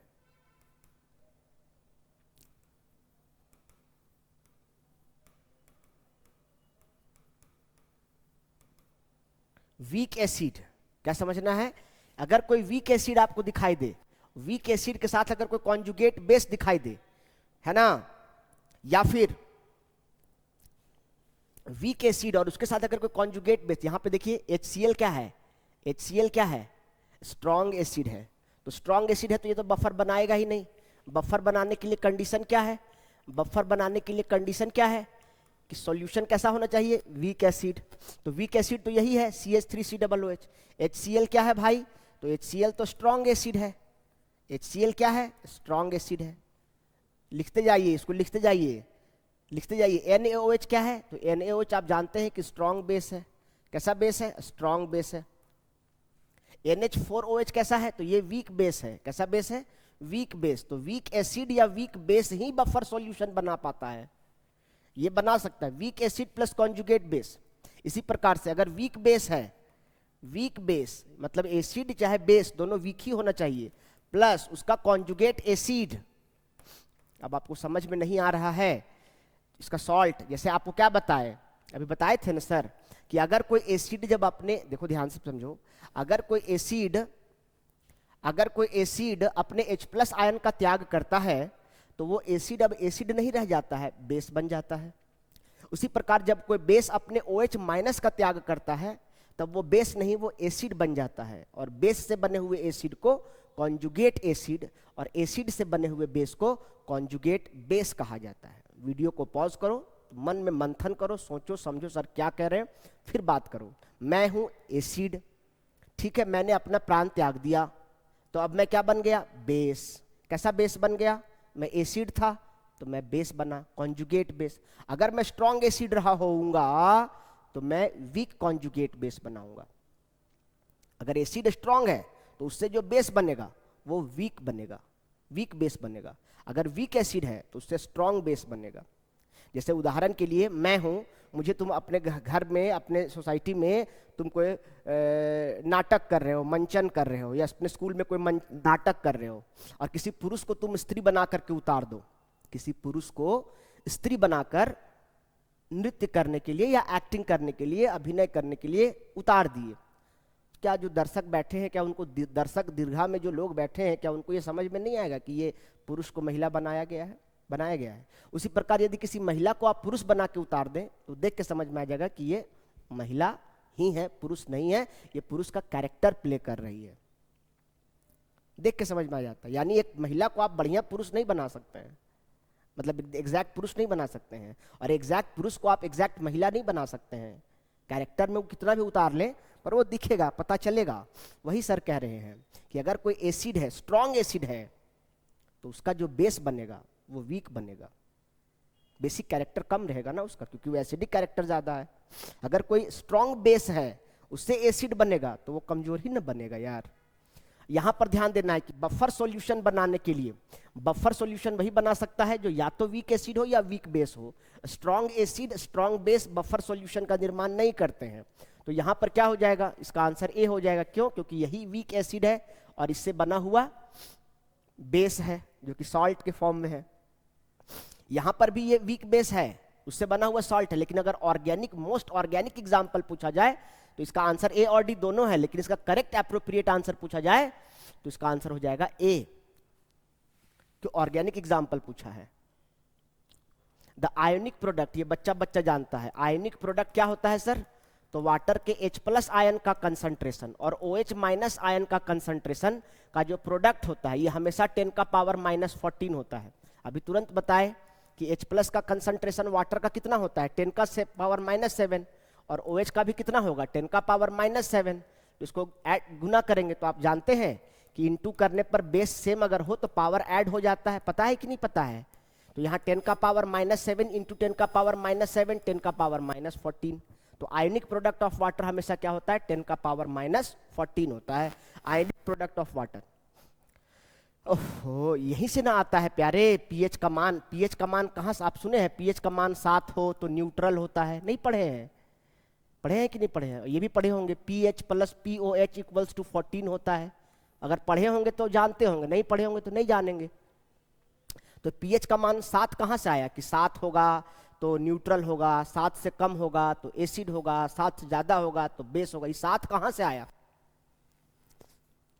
और सुनो, एक बात हम और कहना चाहते हैं, ये वाला जो है ना, ये एट 25 डिग्री सेल्सियस पर है, एट 298 केल्विन पर है। ये लिखा दिखाई दे रहा है, 298 केल्विन पर ऐसा होता है। हमेशा ऐसा नहीं होता है। जैसे जैसे टेम्परेचर बढ़ाते जाएंगे ना तो आयनिक प्रोडक्ट ऑफ वाटर बढ़ता जाएगा। मैं ये कह रहा हूं कि अगर आप 90 डिग्री सेल्सियस पर पूछिएगा हमसे आयनिक प्रोडक्ट ऑफ वाटर, तो हम कहेंगे कि 90 डिग्री सेल्सियस पर आयनिक प्रोडक्ट ऑफ वाटर 10⁻⁻12 होता है। जैसे जैसे आप टेम्परेचर बढ़ाते जाइएगा पानी का तो उसके जो आयंस हैं, वाटर मॉलिक्यूल H2O जो है, जैसे जैसे टेम्परेचर बढ़ाते जाइएगा तो टेम्परेचर बढ़ाने से H+ और OH- में टूटने की संभावना बढ़ते चली जाएगी, और जिससे आयंस की संख्या, आयंस का कंसंट्रेशन बढ़ता चला जाएगा। तो आयनिक प्रोडक्ट ऑफ वाटर का मतलब, अच्छा एक बात समझो, मान लीजिए कि मेरे पास 40 पेन है। कितना पेन है? 40 पेन है। तो मेरे पास पेन के कैप्स कितने होंगे? अगर पेन 40 है, 40 कैप भी तो होगा। तो उसी प्रकार से यहां पर है H2O का मतलब क्या हुआ? H+ और OH-। अगर एक H2O है तो एक ही H+ है तो एक ही OH- है। इन दोनों का अनुपात बराबर रहेगा। अगर 50 H+ है तो OH- भी 50 ही होगा ना। तो इसीलिए अगर इसका कंसंट्रेशन 10⁻⁻7 है तो इसका कंसंट्रेशन भी 10⁻⁻7 ही होगा ना। अब इन दोनों को इनटू कर रहे हैं, क्योंकि इनटू होता है आयोनिक प्रोडक्ट ऑफ वाटर। तो वाटर का आयन, वाटर में आयन कौन कौन सा है, H+ और OH-, इनका प्रोडक्ट, तो 10⁻⁻7 इंटू 10⁻⁻7, बेस सेम है, गुना किए तो पावर ऐड हो गया, तो इसका आंसर 10⁻14, यानी इसका आंसर हो जाएगा बी। लेकिन जैसे जैसे टेम्परेचर बढ़ाते जाइएगा 90 डिग्री सेल्सियस पर इसका जो कंसंट्रेशन होता है वो और ज़्यादा बढ़ जाता है। -14 से ज़्यादा हो गया -12, ये कम नहीं है, माइनस लगा हुआ, ध्यान देना, -12 ज़्यादा है, उससे ज़्यादा बड़ा वैल्यू है। ठीक है, स्क्रीनशॉट ले लीजिए कहीं पे, ये ध्यान दीजिएगा, जैक बोर्ड इतना ही है पर इसके ऊपर CBSE है ना, CUET सब इसमें आता है। चलिए नोट डाउन करिए।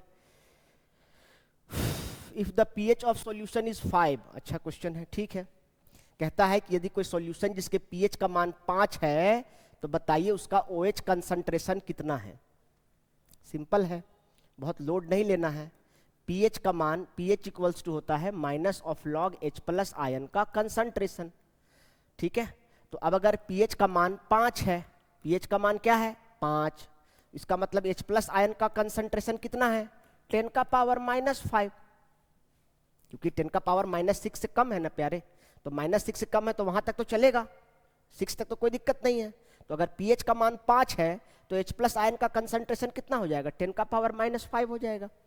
अब क्या कह रहा है, अब आप जानते हैं, क्या जानते हैं, pH plus POH equals to 14 होता है।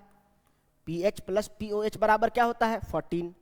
तो pH का मान, और ऐसे भी जानते हैं pH का मान 5 है ना, pH का मान 5 दिया है, POH निकाल लेंगे इक्वल्स टू 14, तो POH क्या हो जाएगा बताइए 14 - 5 यानी कितना हो जाएगा 9, तो POH का मान हो गया 9, POH का मान कितना हो गया 9। आपको POH नहीं निकालने बोला है ना प्यारे, अगर POH निकालने बोलता तो 9 होता, आपको OH माइनस का कंसंट्रेशन निकालने बोला है तो 10⁻⁻9 m, तो कौन सा ऑप्शन हो जाएगा बी।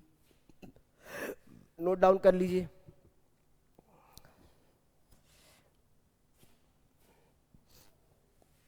इक्विलिब्रियम चैप्टर, इस चैप्टर को क्लास में 1.5 महीना 2 महीना पढ़ाया जाता है प्यारे, 1.5-2 महीना मतलब समझते हैं 40-45 घंटा, लगभग 40 घंटा पढ़ाते हैं इस चैप्टर को, कहाँ से हो जाएगा 4 मिनट में। Ostwald dilution law is applicable only for weak electrolytes, याद रखिएगा, ओस्टवाल्ड डाइल्यूशन लॉ जो होता है वो सिर्फ और सिर्फ वीक इलेक्ट्रोलाइट्स के लिए एप्लीकेबल होता है। The solubility product of AgCl, इसका आंसर हो जाएगा ए।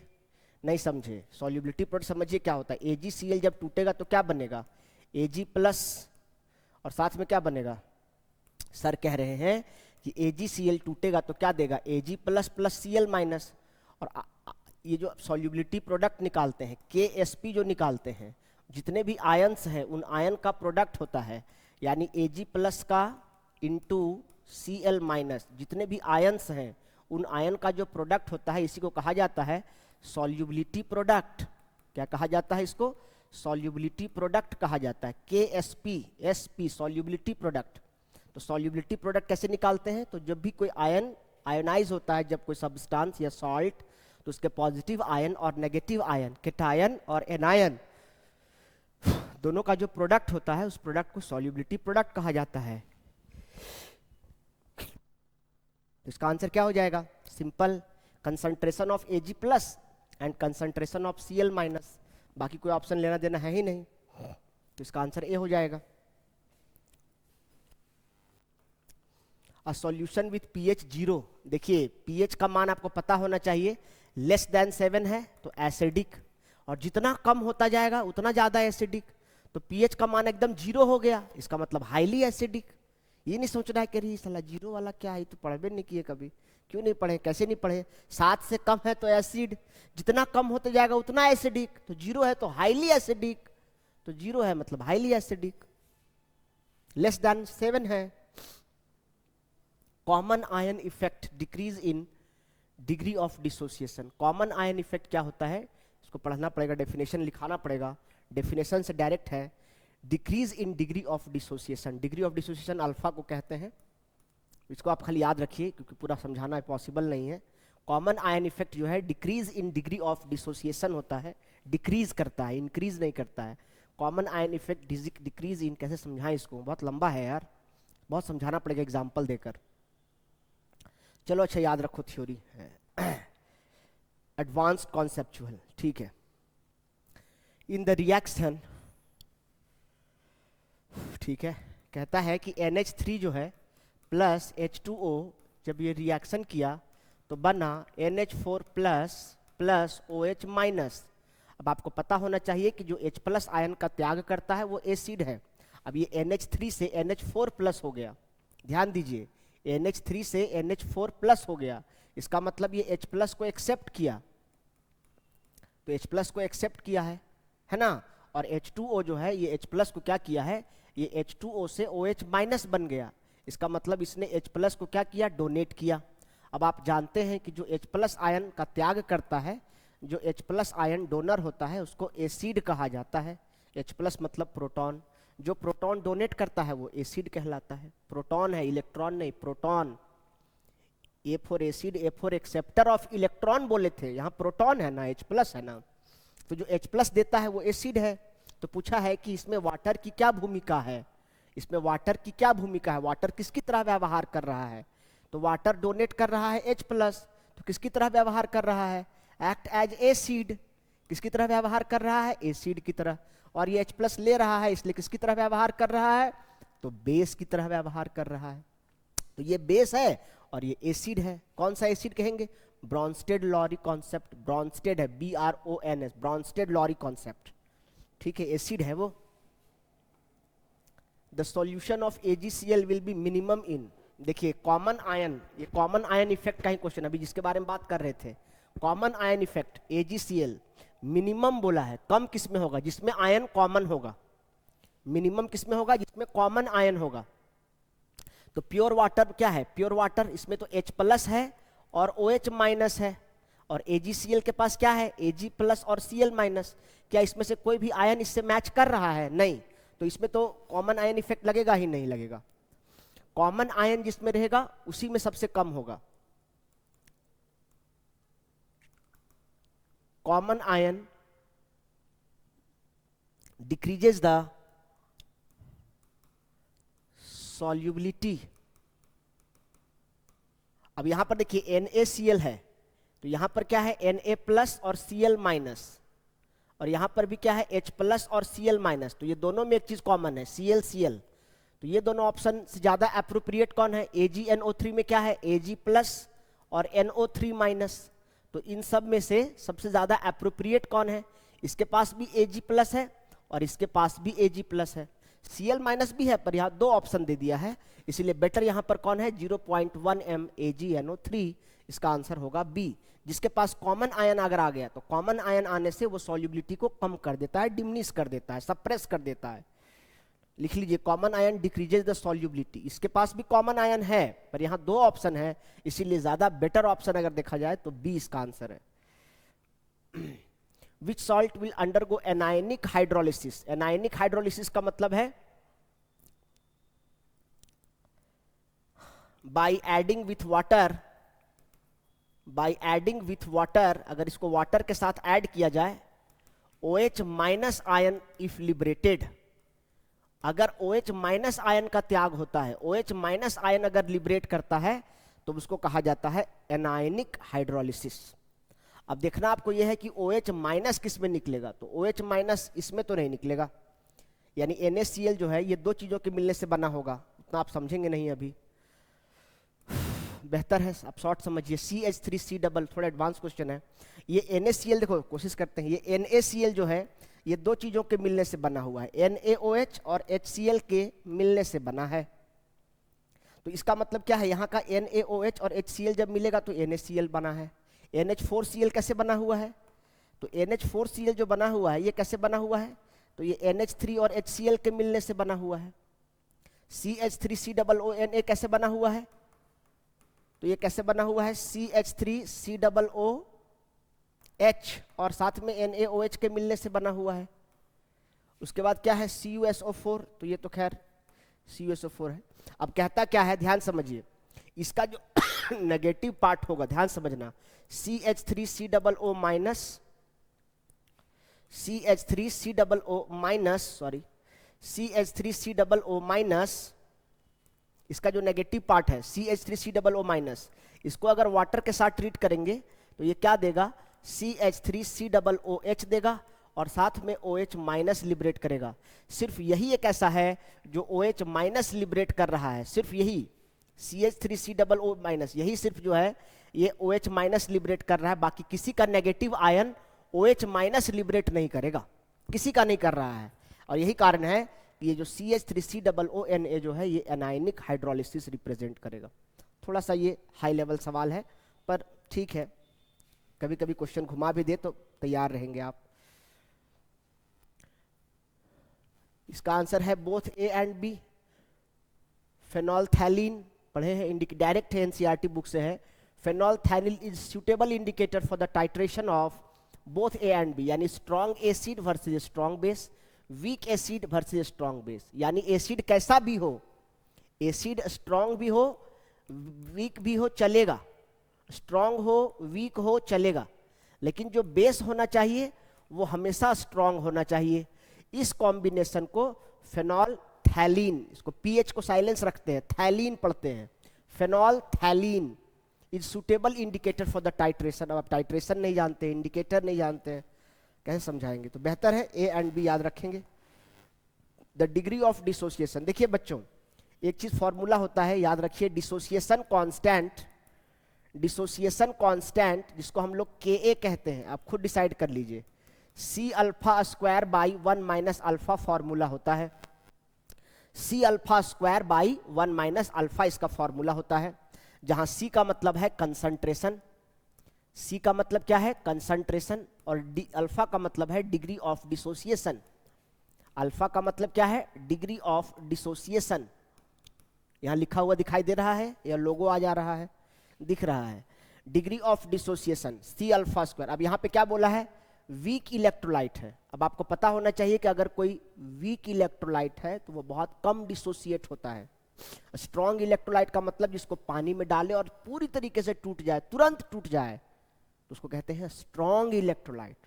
जनरली स्ट्रॉन्ग मतलब होता है मजबूत, जो जल्दी नहीं टूटे, लेकिन केमिस्ट्री में उल्टा है, स्ट्रॉन्ग इलेक्ट्रोलाइट, स्ट्रॉन्ग एसिड मतलब जल्दी टूट जाए, जितना जल्दी टूट जाए, जितना जल्दी आयोनाइज हो जाए वो स्ट्रॉन्ग कहलाता है, जितना जल्दी H+ आयन में टूट जाए। तो यहां पर क्या कह रहा है, वीक इलेक्ट्रोलाइट है, इसका मतलब डिग्री ऑफ डिसोसिएशन बहुत कम है। मतलब मैं ये कह रहा हूं कि अगर कोई वीक इलेक्ट्रोलाइट है प्यारे, यानी उसके टूटने की मात्रा, डिग्री ऑफ डिसोसिएशन, अगर कोई वीक इलेक्ट्रोलाइट है तो उसके टूटने की जो मात्रा होगी वो बहुत कम होगी। अल्फा जो है ना बहुत कम, इज वेरी लेस, बहुत कम है, वेरी लेस, नेग्लिजिबल है। इसका मतलब क्या हुआ, दैट इज 1 माइनस अल्फा। अब 1 रुपया में से बहुत कम, ना के बराबर कुछ घटाएं तो वैल्यू क्या हो जाएगा, 1 ही न हो जाएगा। अरे 1 रुपया में से कुछ लगभग कुछ भी नहीं घटाए तो कुछ भी नहीं घटाए तो बचा क्या, 1 रुपया था, लगभग बहुत थोड़ा सा चीज घटा दिए, लगभग 1 रुपया के ही बराबर है। तो अब यहां पर क्या हो गया, 1 माइनस अल्फा का वैल्यू 1 हो गया। तो बताइए क्या हुआ, Ka equals to C alpha square हुआ? अरे नहीं समझा, 1 माइनस अल्फा को तो 1 कह रहे हैं ना यार, तो नीचे वाला खत्म ना हो गया। अब यहां से आपको अल्फा निकालना है, तो बताओ अल्फा क्या हो जाएगा, अल्फा क्या हो जाएगा बताओ, Ka divided by C equals to alpha square. यहां से अल्फा निकालना है तो क्या हो जाएगा, under root Ka by C equals to alpha. इसका मतलब क्या हो गया, under root Ka by under root C equals to alpha. यानी अल्फा इक्वल्स टू क्या आया बताइए, 1 बाई रूट C। तो अल्फा और C में कैसा रिलेशन है, इनवर्स का। तो कौन सा आंसर हो जाएगा, डी। ये क्वेश्चन पूछ रहा है, तो क्वेश्चन क्या कह रहा है समझेंगे तब ना। वीक इलेक्ट्रोलाइट, ये फॉर्मूला जानेंगे तब यहां से निकल कर आएगा। अल्फा और C में कैसा संबंध है, तो इनवर्सली 1 बाई रूट C का रिलेशन है, इसलिए इसका आंसर डी हो जाएगा। हाँ, ये बढ़िया सवाल दिया है। What is the pH of, ये देखिए बेस दिया है प्यारे, ये बेस है, NaOH बेस है और उसका पीएच निकालने बोल रहा है, तो ध्यान देना है आपको।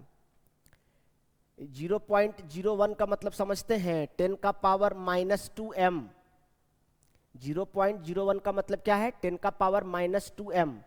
अब देखो यहाँ पे क्या है, NaOH टूटेगा ना, तो ये क्या देगा, Na plus plus OH minus. इसका मतलब आपको क्वेश्चन में ना कंसंट्रेशन ऑफ NaOH दिया हुआ है 10 का पावर माइनस 2m, तो OH माइनस का कंसंट्रेशन क्या हो जाएगा, ये भी 10 का पावर माइनस 2m, क्योंकि ये 1 मोल है तो ये भी तो 1 मोल है, जितना ये है उतना ही ये भी है, यानी जितना इसका कंसंट्रेशन उतना इसका कंसंट्रेशन। तो इसका कंसंट्रेशन 10 का पावर माइनस 2 है, तो इसका भी 10 का पावर माइनस 2। अब यहाँ पे जब OH माइनस दिया है तो आप यहाँ pH नहीं निकालेंगे, यहाँ क्या निकालेंगे, POH। ये कैसे निकलेगा, minus of log OH minus का कंसंट्रेशन। तो बताइए क्या हो जाएगा, minus of log OH minus का कंसंट्रेशन 10 का पावर माइनस 2।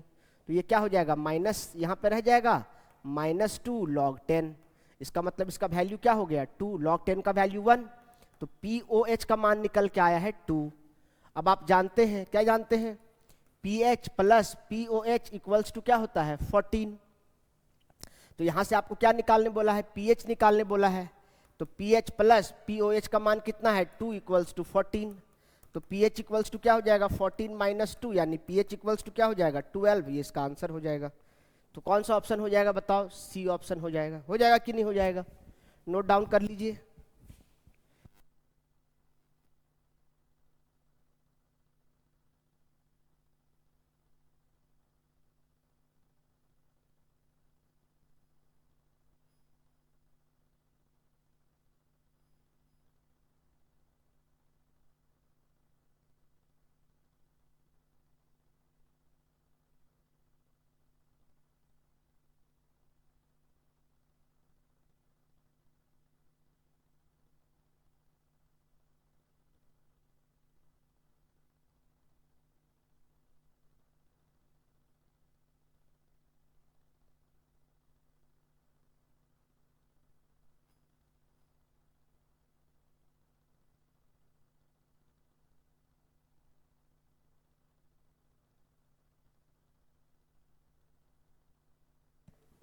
आवाज नहीं गया, आपको पता होना चाहिए ना प्यारे, इक्विलिब्रियम है मतलब कोई चेंज नहीं। तो जब इक्विलिब्रियम है तो उसके स्टोर्ड एनर्जी में क्या चेंज होगा, तो कोई चेंज नहीं होगा, zero. Which of the following is not a Lewis base, इसमें से कौन बेस नहीं है, मतलब इसमें से कौन इलेक्ट्रॉन नहीं दे सकता है। इसका आंसर है AlCl3। देखो H2O, NH3, Cl माइनस, ये सब लोन पेयर डोनेट कर सकता है, ये लोन पेयर दे सकता है, ये दे सकता है। जो इलेक्ट्रॉन दे सकता है, जो इलेक्ट्रॉन डोनर होता है वो लिविस बेस कहलाता है। क्या कहलाता है, लिविस बेस। और जो इलेक्ट्रॉन एक्सेप्टर होता है, जो इलेक्ट्रॉन एक्सेप्ट कर सकता है वो क्या कहलाता है, acid, Lewis acid, Lewis acid कहलाता है। अब यहां देखिए AlCl3, एल्यूमिनियम का एटॉमिक नंबर 13, 2,8,3, एल्यूमिनियम के आउटर मोस्ट में 3 इलेक्ट्रॉन और क्लोरीन से साझा किया है, तो 3 उसके पास था और 3 क्लोरीन से लिया ना, तो 3 था और 3 से कितना हो गया, 6। तो इसके पास तो खुद ही 2 इलेक्ट्रॉन का कमी है जी, इसके पास तो खुद 2 इलेक्ट्रॉन का कमी है। तो ये इलेक्ट्रॉन क्या करेगा, एक्सेप्ट करेगा, ये इलेक्ट्रॉन क्या करेगा, इलेक्ट्रॉन लेगा। तो पूछता है इसमें से कौन लिविस बेस नहीं है, तो ये तो लिविस बेस है Lb, ये भी लिविस बेस है, ये भी लिविस बेस है, ये सब इलेक्ट्रॉन दे सकते हैं। सिर्फ ये क्या कर सकता है, लिविस एसिड है, क्योंकि ये इलेक्ट्रॉन एक्सेप्ट कर सकता है, और जो इलेक्ट्रॉन लेता है उसको लिविस एसिड कहते हैं। लिख लीजिए इसको, स्क्रीनशॉट ले लिए। चलिए नेक्स्ट क्या कहता है, द pK ऑफ, तो ठीक है, व्हाट इज द pH, तो pH निकालने का फॉर्मूला होता है ना प्यारे, pKa plus log concentration of salt by concentration of acid, ये फॉर्मूला होता है, लगा लीजिए आप। तो pH इक्वल्स टू क्या होता है, pKa प्लस लॉग, अब क्वेश्चन में क्या कह रहा है कि सॉल्ट और एसिड का कंसंट्रेशन बराबर है, तो दोनों बराबर है तो कट के क्या हो जाएगा, कंसंट्रेशन ऑफ सॉल्ट और कंसंट्रेशन ऑफ एसिड, चूंकि बराबर है दोनों तो कट कर 1 हो जाएगा, 0 नहीं 1 हो जाएगा। तो क्या हो जाएगा, pH equals to pKa plus log 1, और आपको पता होना चाहिए कि log 1 का वैल्यू क्या होता है, 0, तो ये वाला टर्म 0 हो गया। तो pH बराबर क्या आ गया, pKa प्लस 0। यानी pH बराबर क्या हो गया pKa, और pKa का मान कितना दिया हुआ है 4.75, तो 4.75 दिया हुआ है क्वेश्चन में गिवन, तो बताइए pH का मान क्या होगा, तो ये भी 4.75 हो जाएगा। नहीं, सिंपल है प्यारे।